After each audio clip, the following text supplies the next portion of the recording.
আসসালামু আলাইকুম। আজকে আমি দেখাবো গাঢ় রঙের জন্য, কালো কুচকুচে টাইপ মেহেদির রঙের জন্য আমি কিভাবে আমার অর্গ্যানিক হেনা পেস্টটা তৈরি করি।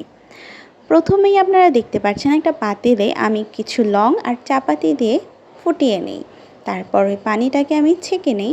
ছেঁকে নেওয়ার পর এর পাশাপাশি আমি লেবুর রস, চিনি পরিমাণ মতো করে নিই। একটা লেবু আমি নিয়েছিলাম, যেহেতু মাত্র 100 গ্রাম হেনা পেস্ট আমি তৈরি করছি।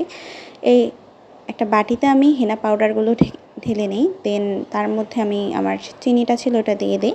তারপর আমার যে চাপাতির পানিটা আছে ওটা পরিমাণ মতো অল্প অল্প করে দিয়ে, মানে আমার সুবিধার জন্য আমি দিয়ে মিক্স করে নিই। তারপর যখন একটা পর্যায়ে চলে আসবে মিক্স করার, তখন এর মাঝে আমি মেহেদি অয়েলটা দিয়ে দিই। মেহেদি অয়েল এখানে 30 ml ছিল। তারপর মেহেদি অয়েলটাকে আমি সুন্দর মতো নেড়েচেড়ে মাখিয়ে নিই। এখানে আমি একেবারে লিকুইড টাইপ মিক্স করব না, একটু ঘনত্ব রাখবো, কারণ আমরা যখন এটাকে রেস্টে রাখবো তখন চিনি থেকে যে গলে পানিটা ছেড়ে তখন পেস্টটা এমনিতেই স্মুথ হয়ে যায়। আর এরপরও যদি আপনাদের মনে হয় যে বেশি থিক হয়ে গেছে, তখন আপনারা পরিমাণ মতো একটু একটু করে পানি দিয়ে পেস্টটা করে নিতে পারেন।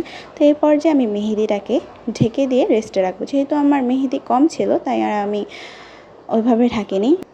তারপর 7-8 ঘন্টা পর রেস্ট শেষে আমি এটা নিয়ে তারপর আবার একটু নেড়ে চেড়ে মিক্স করে নিই। এখানে আমার পানি দরকার ছিল, আগে যেহেতু বলেছিলাম যে প্রয়োজন হলে আপনারা পানি দিতে পারবেন। তো এই পর্যায়ে আমি কিছু পানি দিয়ে নিই।